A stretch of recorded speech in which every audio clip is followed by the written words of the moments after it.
بسم اللہ الرحمن الرحیم۔ السلام علیکم۔ انفارمیشن ورلڈ فیکس میں خوش آمدید۔ سب سے پہلے آپ سب کو میری طرف سے رمضان المبارک کا بابرکت مہینہ بہت بہت مبارک ہو۔ اگر آپ نے فرسٹ ٹائم میرے چینل کو وزٹ کیا ہے تو آپ سے ریکویسٹ ہے کہ میرے چینل کو سبسکرائب کریں، میری ویڈیو کو لائک کریں اور بیل آئیکن کو لازمی پریس کر لیا کریں تاکہ میری ہر آنے والی انفارمیٹیو ویڈیو سب سے پہلے آپ کو مل سکیں۔ چلیں ویڈیو سٹارٹ کرتے ہیں۔ سلمانی انگوٹھی پر کون سے کلمات درج تھے اور اس کی طاقت کیا تھی، اور سلمانی انگوٹھی کو شیطان جن نے کیسے چوری کر لیا تھا؟ آئیے اس کہانی کو جانتے ہیں۔ حضرت سلمان علیہ السلام کی انگوٹھی پر اسم اعظم لکھا ہوا تھا۔ اس کی بدولت ہوا، چرند پرند اور جن و انس آپ علیہ السلام کے حکم کے تابع تھیں۔ حضرت سلمان علیہ السلام خشکی اور سمندر میں جنگیں لڑا کرتے تھے۔ ایک مرتبہ انہوں نے کسی بحری جزیرے کے ایک بادشاہ کے بارے میں سنا تو آپ نے اپنے جن و انس کے لشکر کے ساتھ ہوا پر سوار ہو کر اس جزیرے میں پہنچ گئے۔ اس لڑائی کے دوران وہ بادشاہ مارا گیا اور وہاں ایک خوبصورت نوجوان عورت بھی تھی جو اسی بادشاہ کی بیٹی تھی۔ حضرت سلمان علیہ السلام نے اس سے نکاح کر لیا۔ آپ علیہ السلام اسے اپنی باقی تمام ازدواج کے مقابلے میں اہمیت دیتے تھے۔ ایک مرتبہ آپ علیہ السلام اس عورت کے پاس گئے تو دیکھا تو وہ بہت غمگین اور بے چین تھی۔ وجہ پوچھنے پر اس نے جواب دیا، مجھے اپنے والد کی بہت یاد آ رہی ہے۔ اگر آپ کو یہ بات ناگوار نہ گزرے تو آپ اپنے جنوں کو حکم دیں وہ میرے لیے میری والد کی صورت کا مجسمہ تیار کریں تاکہ میں دن رات اسے دیکھوں۔ ہو سکتا ہے ایسا کرنے سے میرا دکھ اور غم کچھ کم ہو جائے۔ حضرت سلمان علیہ السلام کے حکم سے جنات نے اس کے والد کی صورت کا مجسمہ تیار کیا، جسے اس عورت نے لباس پہنا کر سجایا اور بالکل اپنے والد کی شکل اور لباس کے مطابق کر دیا۔ وہ صبح شام حضرت سلمان علیہ السلام کی غیر موجودگی میں اپنی خادماؤں کے ساتھ اس مجسمے کو سجدہ کرتی، اسے خوشبو لگاتی۔ حضرت سلمان علیہ السلام کو اس بات کا بالکل بھی علم نہ ہو سکا، یہاں تک کہ 40 دن گزر گئے اور یہ بات محل سے باہر لوگوں تک پہنچ گئی۔ عاصم بن برقیہ جو حضرت سلمان علیہ السلام کے دوست تھے، انہیں بھی اس بات کا پتہ چل گیا۔ وہ حضرت سلمان علیہ السلام کے پاس پہنچے۔ انہوں نے سلمان علیہ السلام سے کہا، اگر آپ اجازت دیں تو میں اپنے علم کے مطابق لوگوں کو گزشتہ انبیاء کے حالات کے بارے میں بتاؤں اور اپنے علم کے مطابق ان کے مقام کی فضیلت بیان کر سکوں۔ حضرت سلمان علیہ السلام نے تمام لوگوں کو جمع کیا۔ عاصم بن برقیہ نے تمام انبیاء پر اللہ تعالیٰ کی کرامات اور انعامات کا ذکر کیا۔ جب حضرت سلمان علیہ السلام کا ذکر آیا تو صرف سلمان علیہ السلام کے بچپن اور جوانی کا ذکر کیا اور ان کی جوانی سے آگے کا ذکر نہیں کیا۔ حضرت سلمان علیہ السلام کو یہ بات ناگوار گزری۔ بعد میں انہیں بلایا اور پوچھا کہ تم نے گزشتہ انبیاء کا تو ذکر کیا، ان کی مد و ثنا بیان کی، جبکہ میرے متعلق محض بچپن کے واقعات اور جوانی کا ذکر کیا، میری نبوت اور اللہ تعالیٰ کی طرف سے مجھے ملنے والے انعام و اکرام کا ذکر نہیں کیا۔ ایسی کیا بات ہے؟ کیا مجھ سے کوئی غلطی سرزد ہوئی ہے؟ تو اس کے جواب میں عاصم بن برقیہ نے جواب دیا، آپ علیہ السلام کے گھر میں 40 دن سے غیر اللہ کی عبادت ہو رہی ہے۔ حضرت سلمان علیہ السلام نے حیرت زدہ ہو کر پوچھا، میرے گھر میں؟ انہوں نے جواب دیا، جی ہاں۔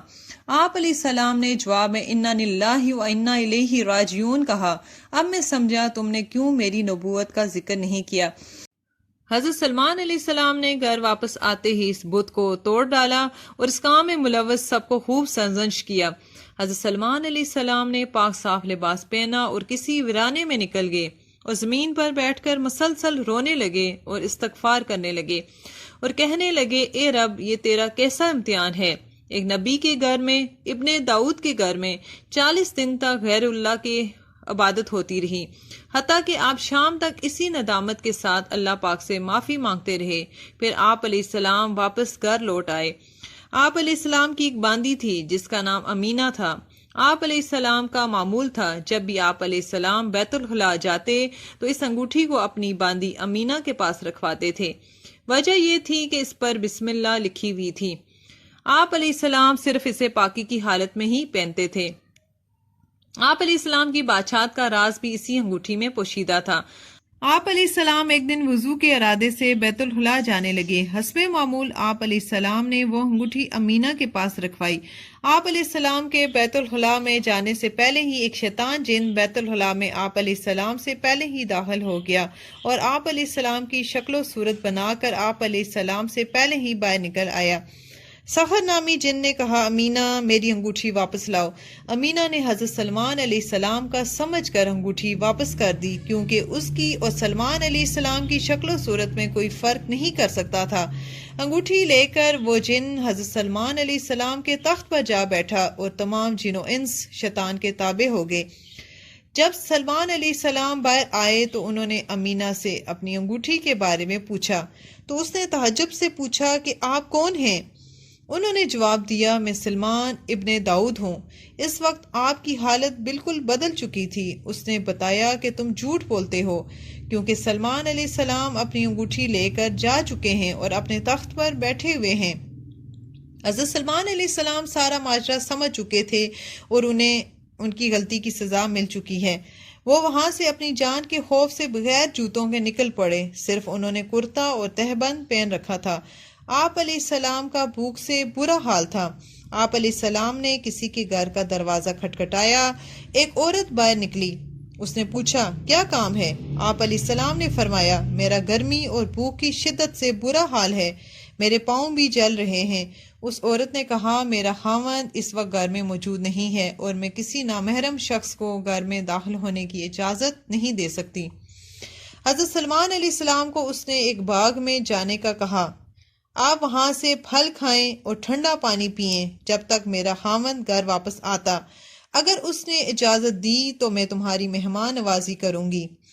آپ علیہ السلام باغ تشریف لے گئے اور وہاں جا کر نہا کر سو گئے۔ اچانک باغ میں مکھیاں آ گئی اور آپ علیہ السلام کو تنگ کرنے لگی کہ اچانک وہاں پر ایک کالے رنگ کا سانپ آیا اور وہاں سے مکھیوں کو بھگانے لگا۔ عورت کا خاوند گھر واپس آیا تو اس عورت نے اپنے خاوند کو اس مہمان کے بارے میں بتایا، تو اس عورت کا خاوند اس مہمان کو دیکھنے کے لیے باغ گیا۔ جب وہاں پہنچا تو اس نے بہت ہی عجیب سا معاملہ دیکھا اور اس کے بعد اس نے اپنی بیوی کو بھی وہاں بلایا۔ اس نے بیوی سے کہا، یہ دیکھو۔ دونوں ہی بہت حیران ہوئے۔ انہوں نے حضرت سلمان علیہ السلام کو نیند سے بیدار کیا، اے نوجوان، تم ہمارے ہاں مہمان بن سکتے ہو، ہمیں کوئی مسئلہ نہیں ہے۔ پھر اس شخص نے اپنی بیٹی، جو کہ اس زمانے کی حسین ترین عورت تھی، سے آپ علیہ السلام کے ساتھ نکاح کی خواہش کا اظہار کیا۔ آپ علیہ السلام نے اس عورت سے نکاح کر لیا اور 3 دن تک ان کے گھر قیام کیا اور اس کے بعد اپنے روزگار کے لیے وہاں سے جانے کے لیے اجازت طلب کی تاکہ اپنے اور اپنی بیوی کے لیے کچھ کما سکیں۔ اس کے بعد وہ وہاں سے ماہی گیروں کے پاس تشریف لے گئے اور ان سے کہا، تم لوگوں کو کسی مددگار کی ضرورت ہے؟ تو انہوں نے جواب دیا، آج کل شکار نہیں ہے، جس کی وجہ سے ہمارے پاس کوئی بچت نہیں ہوتی۔ آپ وہاں سے دوسرے ماہی گیروں کی طرف آئے تو انہوں نے خوشی سے انہیں اپنے ساتھ آنے کی اجازت دے دی۔ اس دوران اس خبیث جن کی حکومت اور عجیب و غریب احکامات کی وجہ سے وہاں کے لوگوں کو اس پر شک ہوا۔ جب شیطان نے محسوس کیا کہ وہاں کے لوگ اس سے منتفر ہوتے جا رہے ہیں تو وہ وہاں سے بھاگ گیا اور انگوٹھی کو دریا میں پھینک دیا۔ روایت میں آتا ہے کہ وہ جن 40 دن تک حضرت سلمان علیہ السلام کے تخت پر بیٹھا رہا۔ اس دوران حضرت سلمان علیہ السلام لوگوں کو بتاتے رہے، میں سلمان ابن داؤد ہوں، لیکن لوگ اس بات کو ماننے سے انکار کر دیتے کیونکہ آپ علیہ السلام کا حلیہ کافی بدل چکا تھا۔ لوگوں کو آپ علیہ السلام کی باتوں پر اعتبار نہ ہوتا تھا۔